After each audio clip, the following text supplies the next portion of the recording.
इसी शहर में एक दर्जी रहता था। एक दिन वो मामूल के मुताबिक अपनी मेज पर बैठा कपड़े सीने में मसरूफ था। काम के दौरान वो बाहर आते जाते लोगों पर भी खिड़की से नजर डाल लेता था। इसी दौरान बाहर से एक औरत सर पर टोकरी उठाए आवाज लगाती हुई गुजरी। मजेदार मुरब्बे ले लो, मजेदार मजेदार मुरब्बे ले लो। ये औरत हर रोज यहाँ से गुजरती थी, लेकिन दर्जी ने उससे कभी मुरब्बा नहीं खरीदा था। आज दर्जी का दिल चाहा कि चख कर देखे कि मुरब्बा कितना मजेदार है। दर्जी ने दरवाजा खोला और औरत को आवाज देकर रोक लिया। औरत दरवाजे के करीब ही बैठ गई। उसने टोकरी उतारकर जमीन पर रख दी और दर्जी को अपने बनाए हुए मुरब्बे दिखाने लगी। वो एक एक करके दर्जी को हर मुरब्बे की खूबियाँ बता रही थी। दर्जी ने मुरब्बे के सब मर्तबान खुलवा लिए और फिर एक मुरब्बे की रंगत और खुशबू पसंद आ गई और औरत से कहा कि इसमें से थोड़ा सा निकाल दे। औरत को ज्यादा की उम्मीद थी, मगर दर्जी ने थोड़ा ही खरीदा। औरत ने बेदिली से मुरब्बा निकाल कर दिया और वापस चली गई। दर्जी ने छुरी से बर काटा और उसमें मुरब्बा लगाया। फिर उसने सोचा कि पहले अपना काम पूरा कर ले, फिर खाएगा। वो कपड़े सीने लगा, पर मीठे की खुशबू से मक्खियाँ आकर थाली पर भिनभिनाने लगी। दर्जी उनकी तरफ देखकर चिल्लाया, तुम मेरे खाने पर आकर क्यों बैठ गई हो?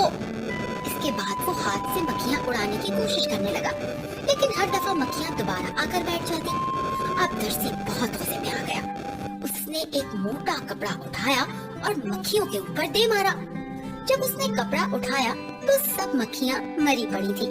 वो तादाद में 7 थी।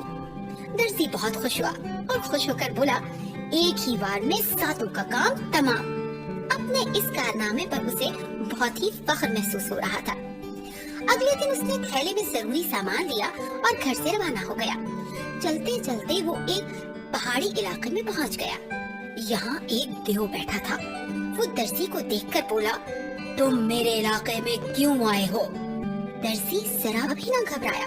वो इत्मीनान से बोला, मैं दुनिया की सैर पर जा रहा हूँ ताकि अपनी किस्मत आजमा सकूं। तुम मेरे साथ जाना चाहोगे? देव धाड़ा, तुम्हारी इतनी जुर्रत कि मुझसे डरने के बजाय साथ चलने का कह रहे हो? दर्जी ने जवाब दिया, मैं किसी देव से नहीं डरता। शायद तुम जानते नहीं, मैंने एक ही बार में 7 का काम तमाम किया है। देव ये सुनकर गड़बड़ा गया। वो समझा कि इस बोनानुमा मखलूक के पास कोई खास ताकत है जिससे ये 7 देव मार चुका है। देव ने अपना रूप डालने के लिए एक चट्टान उठाकर हवा में उछाल दी। फिर उसने दर्जी से पूछा, क्या तुम ऐसा कर सकते हो? दर्जी ने कहा, मैं अभी तुम्हें अपना कमाल दिखाता हूँ। मैं पत्थर में से पानी निकाल सकता हूँ। उसने थैले में से पनीर का एक टुकड़ा निकालकर उसे हाथों में दबाया तो पानी निकल आया, लेकिन देव उसे पत्थर का टुकड़ा ही समझा। देव को यकीन हो गया कि ये लड़का इससे कहीं ज्यादा ताकतवर है। उसकी ताकत को मान गया वो। देव ने डरते डरते दर्जी से कहा, मुझे मत मारना, मैं तुम्हें अपने गुरु से मिलवाने ले चलता हूँ। क्योंकि तुम हम सबसे ज्यादा ताकतवर हो, इसलिए हम तुम्हें सरदार बना लेंगे। इसके बदले तुम हमारी जान बख्श देना। देव ने जमीन से एक दरख्त उखाड़कर कंधे पर रखा। फिर उसने दर्जी को दरख्त के तने पर बिठाया और अपने ठिकाने की तरफ चल पड़ा। देव अपने गार में पहुंचा, जहां पहले से ही कई देव मौजूद थे और बकरियों का गोश्त भून भून कर खा रहे थे। उन्होंने पहाड़ी वाले देव से पूछा, तुम इस बोने को यहाँ क्यों लाए हो? देव ने उन्हें पहाड़ी पर पेश आने वाला सारा वाकया सुनाया। अपने साथी की बात सुनकर बाकी देव भी लड़के से बहुत मुतासिर हुए।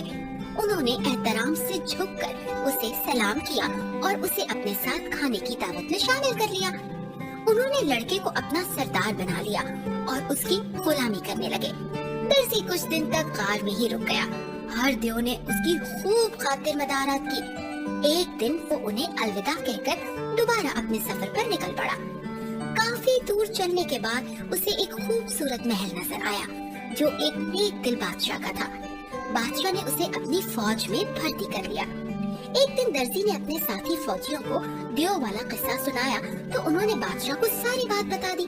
बादशाह ने दर्जी को दरबार में तलब करके पूछा, क्या देव वाला वाकया सच है? दर्जी ने कहा, जी हाँ, मैं किसी देव से नहीं डरता। बादशाह ने उसे हुक्म दिया, यहाँ से कुछ फासले पर एक जंगल है जहाँ 2 देव रहते हैं। वो मेरी रियाया को परेशान करते रहते हैं। अब वो महल पर कब्जा करने की साजिशें कर रहे हैं। तुम हमें उनसे निजात दिला दो।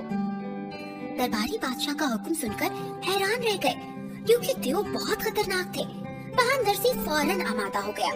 वो अकेला ही जंगल की तरफ चल पड़ा। उसने देखा कि 2 देव दरख्त के साए में सो रहे हैं। दर्जी ने कुछ पत्थर उठाए और दरख्त पर चढ़कर बैठ गया। उसने एक सोए हुए देव पर पत्थर फेंकने शुरू कर दिए। उनमें से एक उठ बैठा और अपने साथी को देखने लगा, जो अभी तक सो रहा था। देव ने समझा कि ये शरारत दूसरे देव की है और अब वो सोने का दिखावा कर रहा है। उसने साथी देव को जगाकर कहा कि पत्थर मारकर उसे तंग न करे। साथी देव बोला, मैंने कुछ नहीं किया, तुम इल्जाम लगा रहे हो। दोनों फिर सो गए। अब की बार दर्जी ने दूसरे देव पर पत्थर फेंके।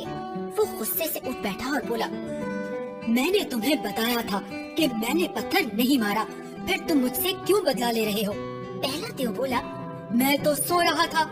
दोनों में झगड़ा शुरू हो गया और वो आपस में गुत्थम गुत्था हो गए। वो दरख्तों को जड़ों से उखाड़ कर एक दूसरे पर फेंक रहे थे, यहाँ तक कि दोनों ने एक दूसरे को मार डाला। इतनी देर में बादशाह अपने वजीरों और दरबारियों के हमरा वहाँ पहुँच गया। उसने दर्जी से कहा, तुमने हमें बड़ी मुसीबत से छुटकारा दिलवा दिया है।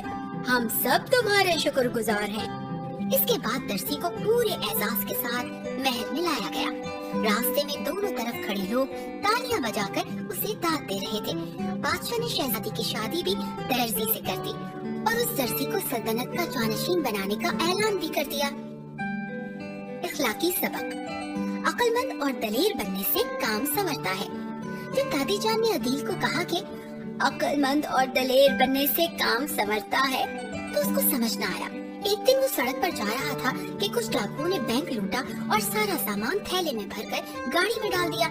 डाकू बड़े लंबे चौड़े कदो कामत के थे, जबकि अदील छोटा और दुबला पतला था।